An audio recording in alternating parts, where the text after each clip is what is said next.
Hey, what's happening, everybody? Thanks for checking us out. This is the Sports Counterpoints podcast.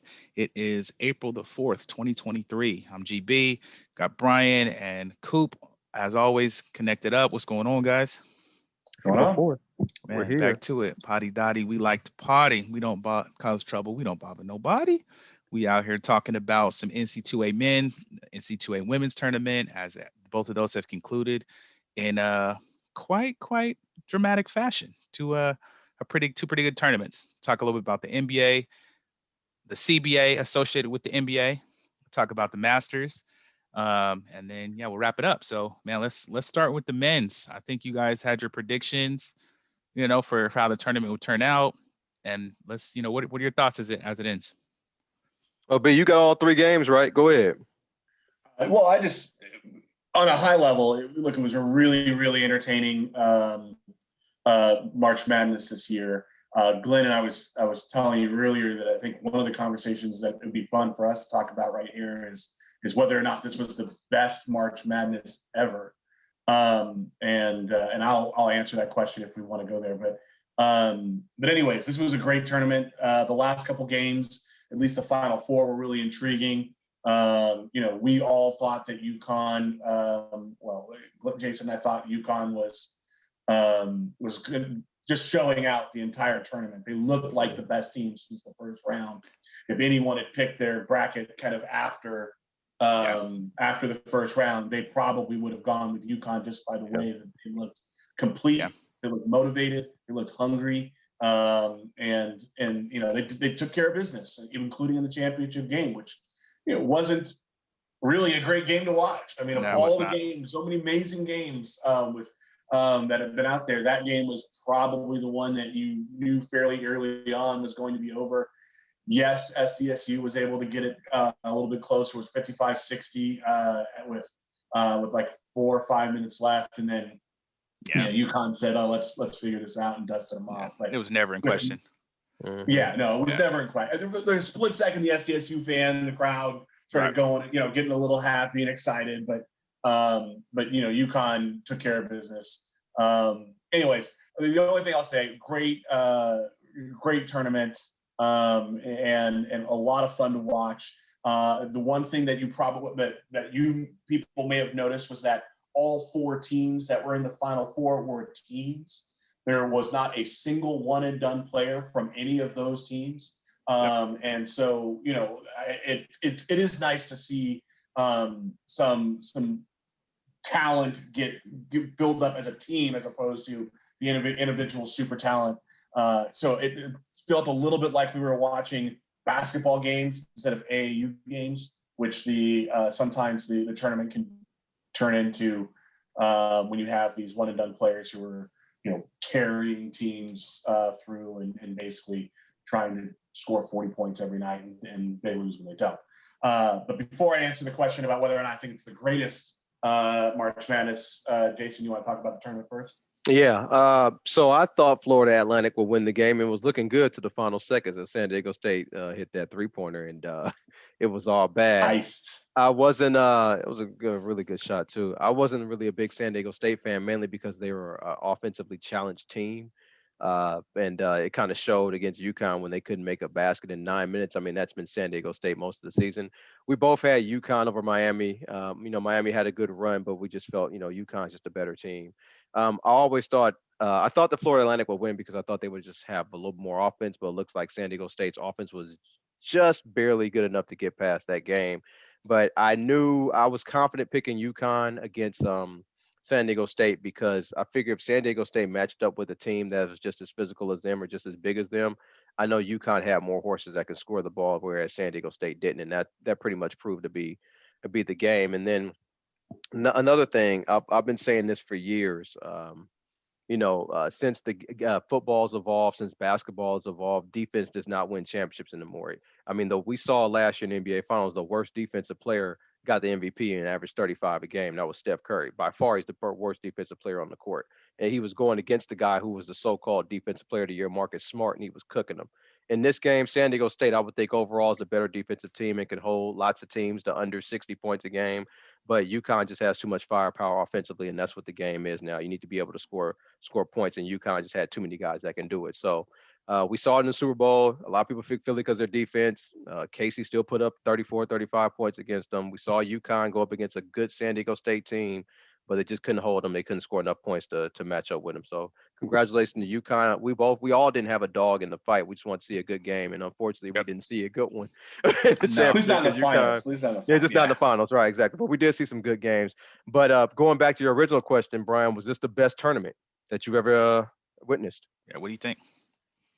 So I'm going off menu on this one. Here's the thing: is if there's plenty of great tournaments where Duke won championships, North Carolina won championships. I'm from LA. Tyus Edney runs down the court and scores winners. There's all types of really great ones. Here's why I'm going to say this is the best one, and it's because as of last year, the women's tournament is also considered part of March Madness, and as a result of it being part of that, this is the best March Madness. Because as we're about to talk about in a minute, the women's tournament was awesome in its own right with all types of intrigue and the highest watch game, including NBA this season. So when you take how much March Madness the men's game was because there were no dominant teams and everything else that was going on there, and then you do the same thing in the women's game where usually it's chalk. I mean, usually if you do a women's bracket, it's the 4-1s and they play it out. This time you had 2 and a 4. You had a huge upset of a undefeated season for Don Stanley's South Carolina team by Caitlin Clark. Only then, get a little publicity for talking a little trash or whatever, showing up the one woman who couldn't shoot, but then getting smoked, and there was a little trash talking that went that way too. So there were so many storylines collectively between the two, both the men's and the women's, that lead me to believe that this was the best March Madness because both of them were considered March Madness. Jason? Okay. I don't consider this the best March Madness ever. And the reason why I don't consider it the best ever is because on the men's side, I don't know anybody's names. I don't know any guys in college that was playing on the men's side. I know I just watched the games just like you did, but I really don't remember any of these guys' names. Now, the games were pretty decent, and we didn't have any number one seeds, I don't think, go all the way through. But is it the best tournament? No, because it won't be memorable for me. I can tell you about the 93 final championship game between the Fab Five of Michigan against North Carolina. I know guys on it. I remember the whole Fab Five and Rob Pelinka, but also remember North Carolina's guys. I remember Donald Williams. I think he was the most outstanding player. I remember George Lynch, who the Lakers drafted. I remember Eric Montross. I remember all those guys. So it's like, it won't be the best to me if I don't know any of the guys playing. So I don't disagree with what you're saying, but just for me, I need to know, who they are. And if you ask me, I know this is the greatest college team ever in my lifetime. It's the Kentucky Wildcats in 1996, where they had, Tony Delk. They had 8 guys in there: Antoine Walker, Tony Delk, Wayne Turner, Scott Padgett. I mean, it's just a list of guys that, Walter McCarty, that all went to the NBA, 8 or 9 guys. And they were so dominant all the way through the tournament. I thought that was very impressive. Now, nobody had a chance to beat them, but they were so dominant. And I just thought, hey, that's a really good team. I mean, to see them dominate all the way through college basketball because they're so talented. That was a good. Would all of those guys gone to the NBA if Pitino didn't end up at Boston and draft 3 of them?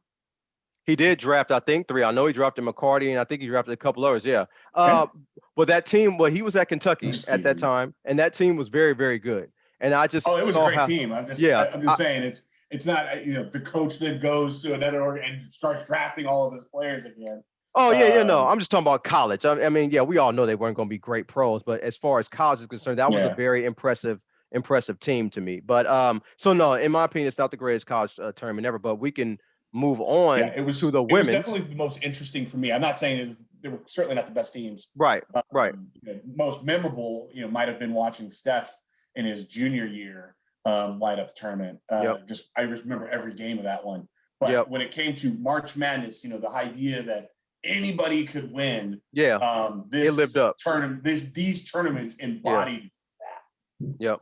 And then if we're gonna jump over to the women's, I'm gonna be honest with you guys. The only reason I watch the women's tournaments because I guess Glenn, I know you talked about Caitlin. I think a couple of, maybe Brian, you did too, talked Yeah. about the Caitlin person from Iowa. So that got me interested. And I think Brian, you said it outrated every NBA game this year. Every So I'm Bro, like, NBA. okay, NBA, all the All-Star games, right. So like bunch of so sports. right, so Way we're more at the views. we're at the racetrack on Sunday. I'm watching the game. I'm like, okay, I know absolutely nothing about LSU. All I do, I just want to see this Caitlin, and I see her in the beginning of the game. She's pulling up from three like it ain't nothing. She's coming off a screen. I mean, it's everything's look natural. Okay, but then I see LSU, and I was like, LSU has more players that can score on that team than Iowa does, and Iowa looked a little bit slower, and LSU looked a little bit quicker. And I'm like, if I'm going to pick who wins this game, I'm going with the quicker, a little more athletic LSU Yeah, team over Iowa, and then that ended up happening. Now, as far as I know, there's a racial component to it, I was and gonna I say you danced around it on that yeah, one. yeah, I do think there's a racial component because they tried to make the whole thing about Caitlyn and Yeah, pretty much disrespected LSU, and they had the attitude like, we ain't about to let her beat us. You know what I'm saying? We about to go ahead and put the clamps on her. Now, what old girl did when she did the John Cena, you can't see me, I didn't Tony think Ayo, nothing. Yeah. technically. Oh, Tony. Okay. So I didn't think Technically. nothing of it, especially when you see Steph Curry shimmy. You see a whole bunch of Yeah, people doing little signs and everything. You even got the guy from Kansas State, the point guard, doing the whole gun symbol every time he shoots a three. So that really didn't bother me. But I think because it's women's basketball, and I guess people look at it a different way. You ain't supposed to, show out or do stuff like that. And I'm like, yo, they playing basketball, they in competition just like the guys. You know what I'm saying? It wasn't yeah. disrespectful to me. It was just like, yo, you lost. It's just the way it is. You know what I mean? So Win the game, you ain't got to worry about it. that's what I'm saying. Brian, how did you take that whole thing? Yeah, I mean, look, I thought the tournament was great. I was absolutely watching because of Caitlin Clark.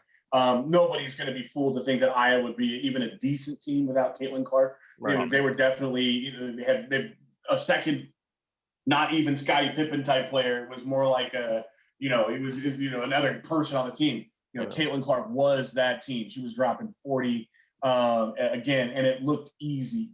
Back in the quarters when she was that's where she got the highest ratings. And so, I don't know, they haven't announced yet, or at least I haven't seen it yet, on whether or not the South Carolina Iowa game outdid the one before.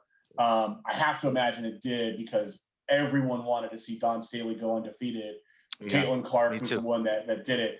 They played a great defensive scheme. Iowa played great defense on that South Carolina to make it difficult for them to get easy shots.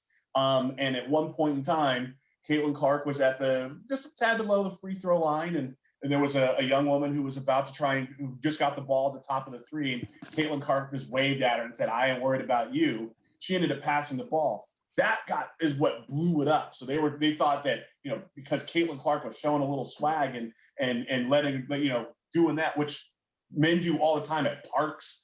Kids do it on Nerf basketball. But Right. because Caitlin Clark did it, and she is a white woman who was doing it waving off a black woman. They thought it was disrespectful to the culture.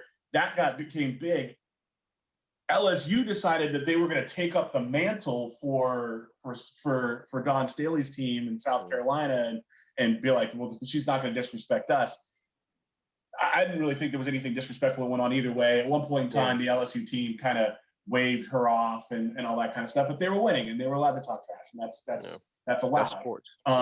And people wanted to there was a quote afterwards from one of the LSU players saying they want us just to win humbly and lose gracefully, and she just said no, and that's right. Like and you can't expect that athletes, regardless of gender, are going to not be competitive, and competitive athletes talk a little trash. I think the reason that it even got anything to it is because most people weren't watching women's sports. Yeah. But if you've ever seen Diana Taurasi at a game or she talks numerous games, Yeah. she talks from tip off to end, from warm ups to the beginning. That's what ballers do, though. That's and what hoopers she's do. cold. Worldwide, She talks a gang of trash, and she's probably the best pro that I ever watched based on a length of period of time. I've never heard Candace Parker talk, but I've been to games that she was at. She didn't seem like a talker. Diana Taurasi talks a lot.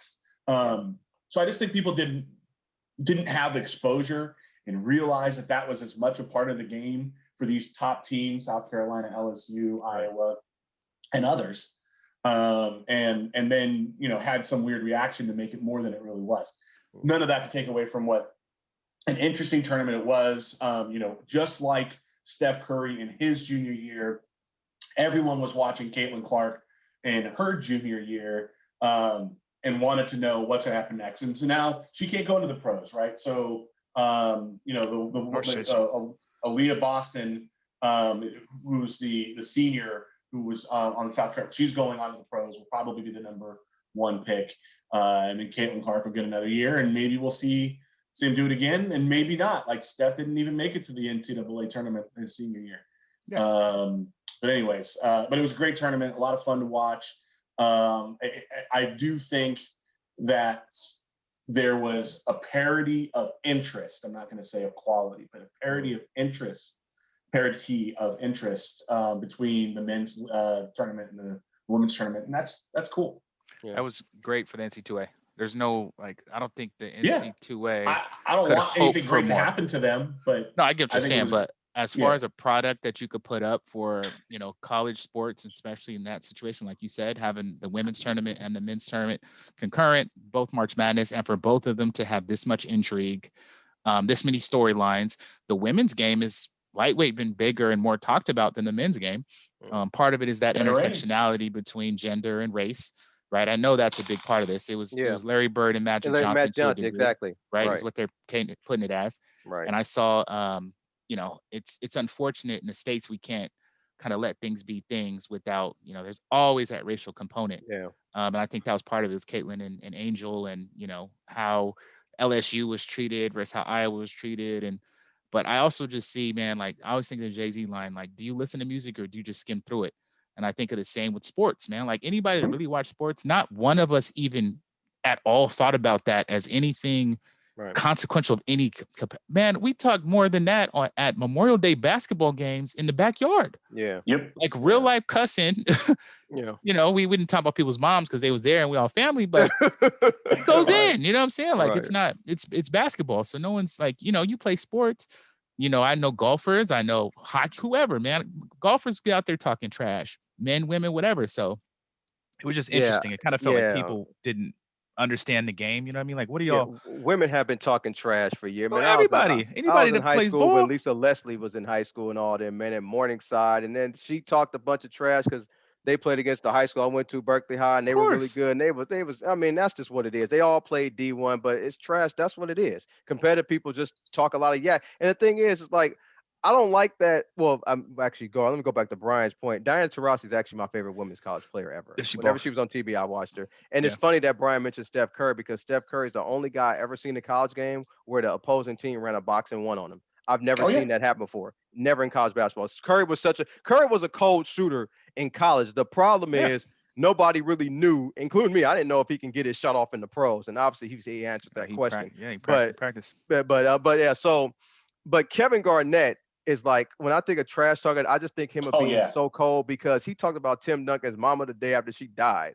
Like, he said Carmelo's wife tastes like Frosted Flakes. Honey Nut Cheerios. Right. That's right. But when your mom dies and you know it, and you talk about, you call your mama today knowing that your mama died, I mean, that's some cold stuff. Bro, what was I saying yesterday, right? We were talking about Wiggins and him coming back to the game, and I said there's no way he could be on the court with me because they're going to have to fight. I will not stop talking about baby mamas and, she don't really look like you. What? Man. How's his son you taking care of? How that working out? How that doing? Come on, man. Cool? And they weren't even taking it there. Like, to me, it was just regular basketball for anybody that recognized regular sports, men, women, whatever. And let's not pretend like we've all seen women out there playing with men too. They're talking just as it's not. Absolutely. It's just not as big a deal as they try to make it to me in mainstream versus us in everyday life. Like, man, please. Let them girls ball. Let them dudes ball. It was a good tournament. I'm definitely going to say, man, I enjoyed it. I see that the only way I'm going to watch the whole tournament, though, and this is my last point, is I have to stay at Bryant's. Yeah, I didn't see not a game once I left, bro. College basketball to me is unwatchable. I can't do it. I only watch it with y'all. Yeah, exactly. If I'm not with you and Brian, I'm not watching the game. I didn't see nothing. I watched the championship because we had it on here, and I was like, oh, you got to watch it. We're having a show, but I didn't watch not a game. Yeah, I watched pretty much all of them.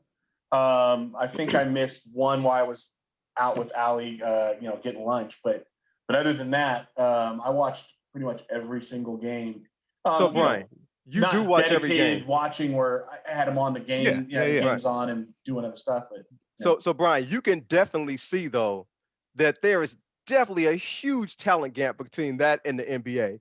It used to be not that, but it used to be get the best of the best, though. Like right. 1% of what is it? 1%, 1.5% of the NCAA makes the pros? I get the percentage, but there used to be. I mean, yeah, there was a gap before, but it wasn't as huge as it is now. Like it's really these guys can't even score a point. That's the part I would disagree on. I think the talent gap has always been there.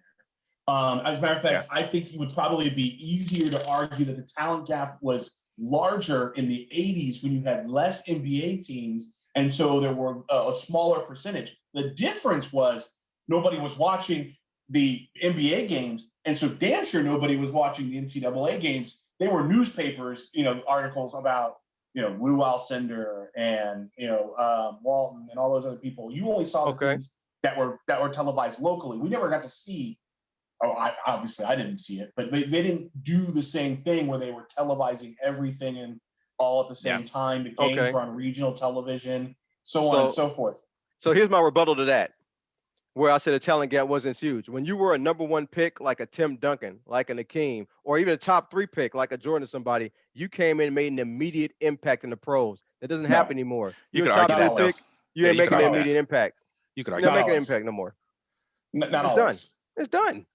If we go back to the draft, there's no way we could say every top 3. Yeah, you could go back and look at. There's been a whole bunch of number one. A bust? Oh yeah. When I say back then, I'm talking about when the college game changed. I would say probably mid 90s or so. But if you take that 80 to 95 and then go back 95 and up, you ain't gonna find that many guys in the top 3 that made an impact. Sam Bowie is number 2, bro. I guess Sam Perkins is top 3. But yeah, no, I disagree with that. I think I do understand that it was easier to draft a player that could make an immediate impact because everyone was playing 4 years. Right. Now everyone's one and done. Right. And so, the if you can, what I was talking about earlier, in this Final Four, you had teams that got to the Final Four together. There was no one and done players there. There's like Coop said, I don't know nobody's name. I don't know nobody who played. There's nobody in the top 10 draft pick, right? Yeah. The top player, Wembayama, isn't even playing in college. Yeah. So it wasn't like when KD was in at Texas, even though they went out early, everyone knew KD was that guy. Yeah. And him and Odin. But the point being is, so I hear you that it was easier to draft a player from college and know that they would be able to make an impact. But that was as part of the 4-year element being added to it back then, right? You were drafting Tim Duncan, who was, I think, a 5th year. He's senior, yeah. He stayed all. I think it was a 5th year senior. Yeah. Because he had the year break, and then he had the other year break. But anyways, there's not a lot of that's going to happen anymore ever. Nah. Right. I mean, it's almost a strike against you to play. Into your junior and senior year. Yeah, I've said that. I said if you're a junior and you get drafted in the first round, you ain't gonna be that good. You're not an impact player. You could be a successful NBA player. You're just not gonna be an impact player. Is what I mean. And let's do that. Let's slide to the NBA. Yeah, we're kind of transitioning to it anyway. Lakers just won, so Brian was saying that means if we beat the Clippers tomorrow, we're in the playoffs, not just to play in. Yeah, right? So that would put the Lakers in the 5th seed if they beat the Clippers tomorrow. Mm-hmm. Oh yeah, wait. So we jumped the Warriors too? Yeah. The Lakers have a tiebreaker against the Golden State Warriors, and if they win tomorrow, they have the tiebreaker, and we'd all be tied up. Yep. And so now they're all going to be 41 and 38 until tomorrow. So I believe as soon as they update this. The ESPN or whatever, the Lakers will go to the 6th seed. The Warriors will go to the 7th, and then tomorrow, if the Lakers beat the Clippers, they'll go to the 5th seed. The 5th seed's gonna play the Suns, man. I'd almost rather be lower. I'd rather stay in the 6th seed, honestly. Play the Kings, or 7th and play the Grizzlies. I ain't trying to play, the Suns. I'm not. Why are we afraid of the Suns again? Because they got KD? Yeah, well, I we mean, need they to. got veteran players that have won playoff games. Is Yeah, my thought. we need to go ahead and start slowly. You know, Yeah. let's get the Kings in there. Let's try winning series. So how many of those has Chris Paul won? He went to the finals He went to the finals 2 against years ago. Milwaukee. Yeah. Great. How long has he been playing? I About don't know. 25 years, but still. A team led by Chris He used Paul in to the cook us playoffs tough. doesn't scare me. Sorry. Okay. But anyways, I hear you that we might want to play someone else, but I don't think that we should all like go and cower away like No, they that's fair. can't be. I mean, hey, I We ain't got playing any we games. got I just newbies and young guys on the team. We don't need to start off against the Suns. Let's crawl before we KD walk. Let's start cooking, with the but Kings. Let's start with that. Yeah, we don't want to see Booker and it's funny KD yet. because the way the Kings is scoring, we might get ran out too. But Well, that's true, but still, I'd rather take my chance against the Kings first than KD and yes. Booker and Paul. So right now you got the Nuggets, the Grizzlies, the Kings, the Suns, the Clippers, the Warriors, the Lakers, and the Pelicans. Pelicans and Timberwolves are right there. Rounding out the 10 is the Thunder. Yeah, and this is gonna be one wild finish. I mean, we were just talking about where the Lakers can end up. They could anywhere from 5th to 9th. There's, the East is basically done, but you've got 2, 3, 7, 8, 9 teams that are still in it and not clinched in the Western Conference, all the way from the Utah Jazz at the bottom, who may have just gotten dropped out today. We'll see in a moment. They just did the update, and I was right. The Lakers are showing as the 6th seed. The Clippers are now the 5th seed. They're tied. They're statistically tied. Whoever wins tomorrow gets the 5th seed, and the Golden State Warriors are now in a play-in game. Okay, Tomorrow, so we went to That's overtime against insane. Utah, right? So we'll lose against Yep. the Clippers. Yeah, we'll lose. Well, you would hope that they game for it because but the you Clippers, get to play at the crib too. That's a big deal. the Clippers and the Lakers, but it's a Laker game. Clipper game, I believe. It's still, I know. at the crib. You know what I mean? I might even make a call and see who wants to. Yeah, see who right, wants to right. take me. But this is the most important game of the year, and it just so happens to be Lakers versus Clippers. Awesome. I got to make sure to watch this. What are you thinking about this this is worth for the West? Who, me? Yeah. I want the Lakers to play the Kings in the first round. That's what I want. I mean, I'm That saying would be- because I think that's the best chance we got. I don't want the Warriors. It's a lot of intrigue too. Yeah, I would love to see the Lakers and the Kings or Warriors and the Kings play in the first round, to be perfectly honest with you. We get to see so many Kobe clips and Doug Christie clips, and as they play that up, so that would be fun. Yeah, I mean, I just think that it'll be a fun series. And I would love to play the Warriors in the second round. I'm not sure how it shakes out, but I would love to play the Warriors in the second round.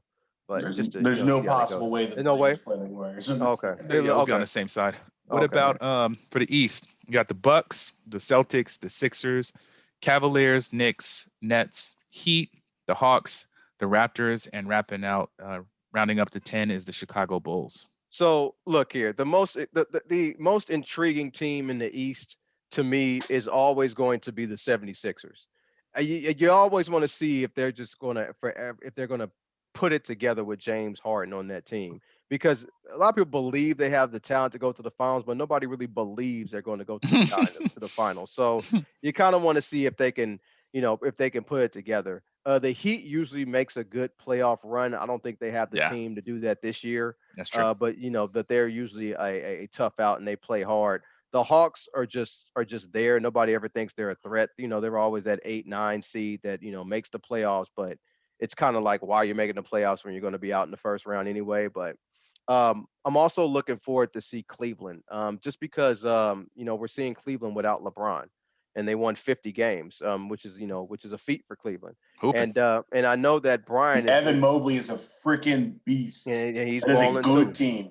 Now I think I heard that Julius Randle is out. So is that true? I thought he was hurt. No, I haven't heard anything about that. Oh yeah, okay, all right. So the Knicks will play. I think they will play Cleveland in the first round. So that's definitely some games I would want to watch. And then the Nets. Look at the Nets. They don't have Harden. They don't have Durant. They don't have Kyrie. Oh yeah, Randall's out. Randall, he's out, right? Yeah. So he got hurt. Yeah. So yeah. But the Nets, they don't have their big three. And look, you didn't hear any drama about the team. They just played basketball. Yeah, they're not going to win a championship. I haven't heard anything about them at all. Right, exactly. But they made this. They're the 6th seed, and you would think when they got rid of those guys, everybody thought that they were just going to fall off the face of the map. And it just goes to show if you know how to build a team and bring the right star over to your team, you can do something. They didn't bring the right stars, and they have a team good enough to compete in the for a playoff spot, but not a team good enough to win it. So Addition by subtraction. But yeah, so I'm looking forward to looking to see what the Cleveland Cavaliers and the 76ers do. The Celtics and Bucks are usually always steady. You can't really trust the Celtics though, but I'm not sure about the That'll Bucks. get you to the finals.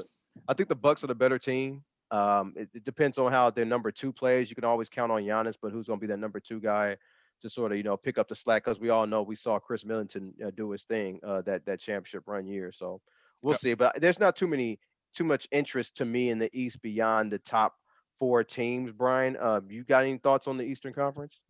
Well, so quite honestly, I don't think there's any intrigue beyond the top two teams. It's going to be Milwaukee or Boston. It's not going to be the 76ers. Right. But it's from an interest, so I just looked it up. Randall's going to be out 2 weeks from last week, which means this week and next week, which means he's probably going to be there for either most or all of the playoffs because they're not going to have a play-in game. So by the time he should be back in time for the playoffs, but we'll see. Of course, I'll want to watch him play because I like the guy. I'm very interested in watching the Cleveland team, who I think has got tons and tons of really young, awesome talent, and could make a name for themselves going forward. I don't think they're going to win it this year. Right. And then I really think that Jason Tatum is having an overlooked year. I mean, he's an underappreciated year. He's playing lights out basketball. He is probably, if you look at most of the metrics that kind of do cumulative, he is generally considered the top player ahead of Giannis, ahead of Jokic in the NBA this year from metric standpoint. And he's not in anyone's conversation for MVP. Well, he was in mine because I picked him, but nobody else is. You're right. Yeah. Yeah. No, but like right now, we talked about the beginning of the season, but I'm saying right now, right, for as good a season as he's had, everyone's like, oh, is it Embiid or is it Jokic? Are they really going to give Jokic another, give it to him again? I have a theory on that, but I'll let you Giannis continue. And the theory is that there's no way they can give Jokic that damn thing 3 times. That's the Steve Nash theory. That's the theory. But anyways, in the East, I want to watch Cleveland. I think it comes down to Milwaukee versus Boston. I think that whichever one of those teams wins the East will likely win a championship, and that includes if it's Boston. I say that as a Laker fan, but I just don't think the West has enough firepower this year. I mean, I don't like Denver. I don't think Jokic has been able to do anything in the playoffs, and so this would be new. What I think of Memphis and Ja. Yeah, you love them. Ja's exciting to watch. Exactly. Man is explosive, bro. Oh yeah, literally. Oh, you mean on the court? Oh, I thought you meant off the court. Oh, my fault. He's chilling now. Yeah, he's firing all cylinders. Right. Anyways, and then Sacramento, Phoenix, LA, and LA. Like I just listed all those teams. There's not a single one of them that's really interesting in the West. So I honestly think that the winner this year is coming out of the East. Yeah. We'll talk more about that as it gets closer to the real playoffs. Yeah, definitely. Yeah, I agree. I think the reason why Tatum isn't getting so much love is because I think in the playoffs he doesn't really come up in those moments that Boston needs, and I think that probably weighs in people's mind. Statistically, he is awesome in the playoffs. No, I'm not saying that. Tatum is an offensive. Yeah, but he balls like this every year. Now I think maybe this year statistically, like metric wise, he's probably a little better, but he balls every year. I mean, he puts up. I'm talking about points. In the playoffs, he was awesome. We talked about this last year in the playoffs. He was awesome.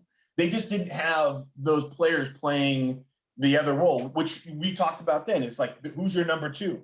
Jaylen Brown last year wasn't what he is this year. He's averaging almost damn near 30 points. But he'll do that in the season, though. Yeah, I think in the playoffs, Tatum is not really off that much this year. They've got a good team. Yeah, they have a good team, but I still don't look at Tatum as a one. They're small. But they are a good team. They're small. Yeah. What about they're starting point guards, like 2 or 3 of them. Yeah. You guys give me the you were talking about the CBA, Brian. The NBA agrees to a new collective bargaining agreement for 7 years. I just think that's awesome. The only reason, if you are interested in these types of things, I like talking about the cap. I like the numbers. I like trying to figure out whether teams can fit other players in and all that kind of stuff. So them getting peace. We know we got 7 years without a strike, and that's a big deal in sports because it feels like every 4 years we're wondering if next season's going to have be shortened or this, that, and the third. So the fact that they got an additional 7 years on top of what they already have is wonderful. They made an agreement to keep the salary cap the same and the split the same at 50-50. So, the basic breakdown of the money is the same. And then they added some other cool stuff in there. Most notable was how the 65 game minimum for awards, which I think all of us are excited about. Like, you want to see players play most of the season if they're going to be able to do that. So anyways, the one big change that we were wondering if it may have happened, and I'm guessing some people already knew that this was going to be the way, is the NBA draft did not change. And so you still are going to need to go into college and play that 1 year before you come out. A lot of people had conspiracy that LeBron was going to force it so that Bronny could go in sooner. Yeah, he got to stay another year. I'm sorry. And the one other thing that I'm not excited about, but everyone else seems excited about, is that in-season tournament. I don't. That play-in tournament, yeah. Play-in tournament. No. The in-season, the play-in tournament. In-season tournament, yeah. Hey, let's take a timeout from our season to go play another playoff series. The first time a player gets a season-ending injury in a game that means nothing because it's in the middle of the season, in-season tournament. We might see that go real quick. Well, they're gonna count the in-season tournament games to the standings. Right. And the two finalists of the tournament will play an additional game at the end of the year. Yep. That game doesn't matter, so we'll see who plays in that. But get extra bread. Who's going to win the in-season tournament? It's going to be one of the teams that's already going to make the playoffs. So Maybe. It's not like there's not a lot of teams that fall off that much.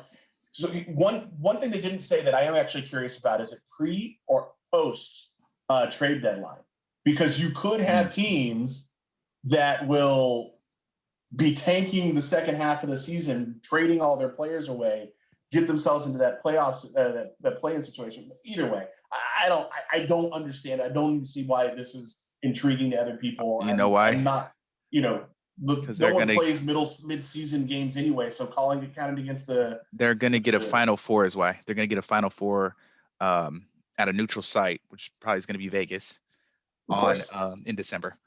That's why. That's the reason. You're going to get a. You know how many people are going to watch it? Elimination tournament. I'll be watching Caitlin Clark, Iowa's mid-season. We got it. They could. We'll see what happens. They do that. They, like you said, they changed the load management, so you have to play at least 65 games to be eligible for MVP, etc. They also affect the salary cap, right? So that's what I'm intrigued about. The salary cap changes, right, to where the Warriors and teams that have been just paying and going over salary cap and paying the taxes, they're going to cap that, so you can only go above to a certain level. Yeah, so they implemented a second salary cap of $17.5 million over the tax line, and then that's it. So you can't. So when you do that, you're going to lose your mid-level exception. You can't use cash and trade. You can't move first-round picks that are within 7 years, and you can't sign free agent players in the buyout market and keep taking on additional money. So they don't want it to become like baseball, where you can just, if you have the money, just keep signing people and paying the luxury tax. So that's the thing that's more intriguing to me, because there are teams that wouldn't have the players that they have if this was implemented. So that's what I'm intrigued about. So you might see a little bit more player movement. And players' money's about to go up again too, because they increase the upper limits on extensions. So before it was like 120% increase. But the amount of money that the team can spend stayed the same. So player money, individual player money has higher top ends. Yeah. But that means there's some veteran minimums that are going to have to, they're going to get veteran minimums instead of mid-level exceptions, which goes away. One thing I did read was about the play-in tournament is that they structured it in a way that only makes sense if they add two teams, and those two teams are supposed to be Seattle and Las Vegas. So the way that they structure, and I still don't understand the thing, but they structured it in a way that it makes more sense if there's two more teams.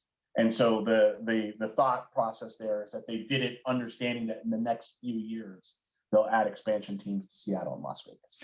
So it's Yeah, gonna I'm be curious more to see damn how teams. So Vegas goes. Yeah, more bad teams in the league. 'Cause more there'll be more players coming players. in. Yep, Yeah. So wow. good Okay. for them. All right, But I'm so happy Seattle's getting a team though. Yep. yeah, they should. Vegas, we'll see. Do you guys Yeah. have any last minutes, or let's slide over to what I'm kind of Masters. excited about for this week? The Masters, man. Out in Augusta, Tiger Woods is playing, Rory's playing. You got some of the live guys coming back to play in this major. Talking Uh, trash while they're going to do it too. I'm very excited to see how this goes. Of course, I'd love to see Tiger. I think every golf fan would love to see Tiger win another major, or at least be in contention on Sunday with the chance to win it. That's what we're watching for. I don't know, man. Like it's tough to walk around them courses all day and still play, but He we'll was see what limping happens. during a practice round. I watched Yeah, the it's bad. practice round. Yeah, he's beaten up, man. So always gonna be the greatest, but it's it's tough to I see. hope he He doesn't was play the saying par today. 3 tomorrow, but I think he will because your kid can play. We'll Oh probably see yeah, he Charlie. definitely will. I would for sure. You would too. Mm. There's no way you wouldn't play with JoJo. So you yeah, it's But I so can we're gonna walk see now. sometimes. Right, all right. Sometimes. Now, right. Sometimes. But yeah, so we're gonna see. So it's exciting. If you don't watch golf, this is a major tournament. It's why they call it majors, but it's a big tournament and a big deal. So Yeah, very I excited. mean, there's a lot of intriguing storylines. Of course, Tiger's the number one, but Brooks was interviewed today, and Brooks he was Koepka. talking a little trash on behalf of Liv, and he said, "Look, every person from Liv absolutely wants to go in here and win. They've been preparing for it. We all feel like we can go in there and beat them. And rest assured that if there's a Liv player walking off the 18th green as the winner on Sunday, every Liv player will be there to support them." And then made some kind of comment along the lines of, "Let's, a little bit different over here in that regard." So anyways, Mickelson will be at the Masters. He wasn't there last year because of other stuff that was going on. Yep. Live versus PGA. Rory, who's playing great golf right now. Can he finally win a jacket? This thing that he has not been then. I know. What Scotty Scheffler is the betting favorite. And then it's still just Augusta. I mean, it is a beautiful course. Pristine. By the way, for all of you people who are watching it on TV and you're looking at it and it looks magnificent, every single azalea is in the perfect place. Two things. One, they spray paint grass for Augusta to make it look perfectly green everywhere. And two, they digitally put in the azaleas to make them fill in a little bit more than they are actually on screen. So you're getting the best from Lights and Magic, in addition to one of the best manicured and most beautiful golf courses in the world. Yeah, it's good. It's a good time. Yeah, Masters Week is a big deal. So yeah, had to throw in a little golf. One thing I also saw that was pretty cool.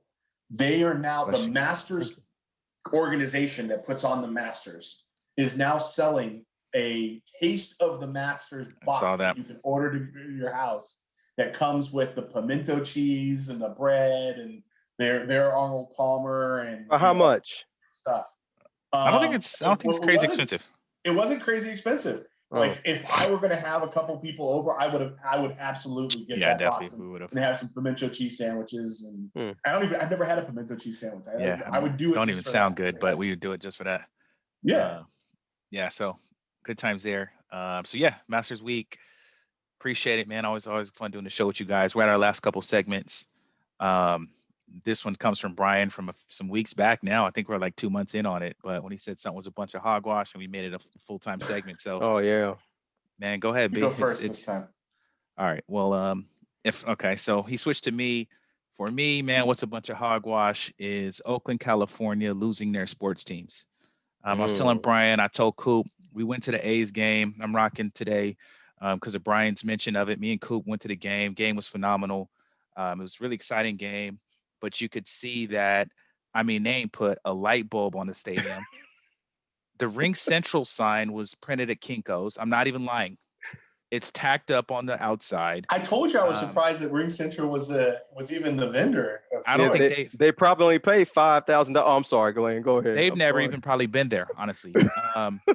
But the reason I say it's hogwash is that, one pro owners figure out your own money, right? Like I don't think a city should be helping a billionaire build something that the billionaire is then going to charge the city to attend. Let's start there, especially in a city like Oakland, where the money should be spent elsewhere. So many needs, you can't spend it on that. So I'm going to agree with that. But the people of Oakland, when me and Coop were at this game, they're knowledgeable, they're into it. You can say what you want about the Raiders, but no one's ever said that they weren't real fans. No one's ever said that everyone knew what the black hole was. Everyone knew what the atmosphere was. It's really a shame that Oakland loses its teams. How the Warriors games were when they were winning. It's cool at Chase Center, like it's going up, but those games in Oakland were a thing. The A's when they were winning is serious, but it's just obvious. I mean, I know everyone talks bad, and I was always like, it's a Coliseum, man. This is history, but man, there's no paper towels in the joint. Handles on the faucets are broke. Like it's like they were just like, hey, give me your money and shut up about it. And so it was sad to see that happened to the people of Oakland, because they really should have. I mean, it's a great fan base, with a very diverse fan base with knowledgeable fans that really enjoy their team. So that's to me what is a bunch of hogwash, man. Oakland, California losing their teams. Yeah, man. And Brian, them bathrooms have been the same since the 60s, man. They ain't did nothing with them damn bathrooms. Nothing. They're exactly the same, man. But it's I was with Glenn walking and I was just like, man, you know what? If people just don't look at the stadium, but just look at just have the atmosphere of how the fans are. These are like real fans that actually care and are passionate about sports. If you just Yep. kind of don't look at the stadium, if you look at the stadium, it's just like, oh man, it's just archaic. How do you watch a Yep. game here? Especially if you've been to better stadiums. Like I've been to Dallas Cowboy Stadium, and I look at that stadium and go Oh, anywhere else, I'm just like, oh, Vegas, man, compared. you've been to Oh my Vegas, yeah, God. exactly. So Minnesota.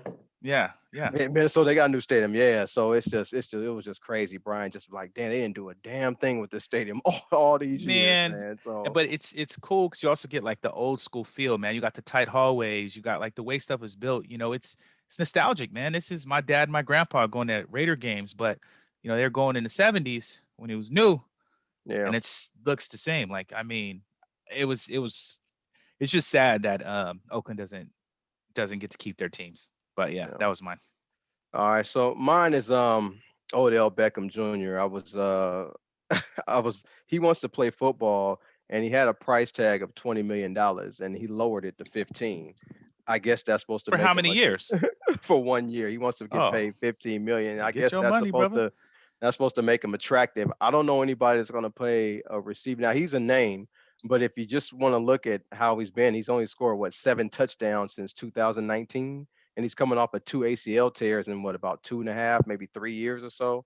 I don't Yikes. think that's $15 million worthy. I think that's more you're like in the 4 or 5, maybe 6 at the highest $1 million range, but I don't know. Maybe Odell really doesn't want to play football unless it's at the right place. But I'm just I feel thinking 'em. that whole, with the way college football is now, college football is giving you about 10 to 15 receivers every year. So having that star receiver just really isn't that what it's all cracked up to be. But yeah, I mean, best of luck to OBJ, but I don't think anybody's paying him 15 and $20 million for one season. I just don't think he's that kind of player anymore. So when I heard that, I was like, yeah, that's a bunch of hogwash. But I think that's him sending a sign that he doesn't want to play for a great team, because those are teams that are going to be up against the cap and can't afford that kind of money. Whereas really crappy teams that need to meet minimum salary requirements, Yeah, that's they're true. like, hey, we'll put him there and hopefully get the specter of him playing in whatever Carolina, where they either get the minimums. I don't know. I just think that when people raise their price, they do it knowing that they price themselves out of being on a competitive championship team, unless his ego is really that big. But he can't go to Kansas City on that price tag. He can't go to Buffalo on that price tag. He can't go to wherever. Can't go to Minnesota on that price tag. Said he can't go to Minnesota. Yeah, But Minnesota's nowhere. But I get nobody go to Minnesota. Yeah, I get what you're saying, but with his age and production and his injuries over the last few years, I don't see how you could just command that kind of price. And if I'm a bad team, let's just say I'm the Houston Texans, why would I roll the dice with a guy like him and I'll just draft a couple guys from college to help grow with the team and I can pay nothing to? So Sell tickets. I thought about that, but yeah, I don't know. We'll see. We'll see what happens. But What's that's yours, my B? hogwash. What's yours?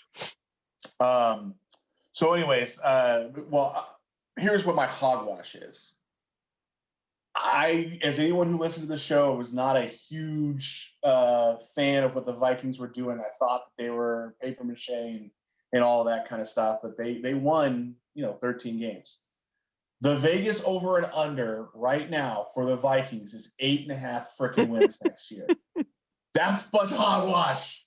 Like, you can't name teams that did not get decimated, lose Justin Jefferson for the year, lose Dalvin Cook, lose Kirk Cousins, so on and so forth, that went down 5.5 games on the spread. They're going to win more than 8 games in a division that doesn't have Aaron Rodgers playing for the Packers.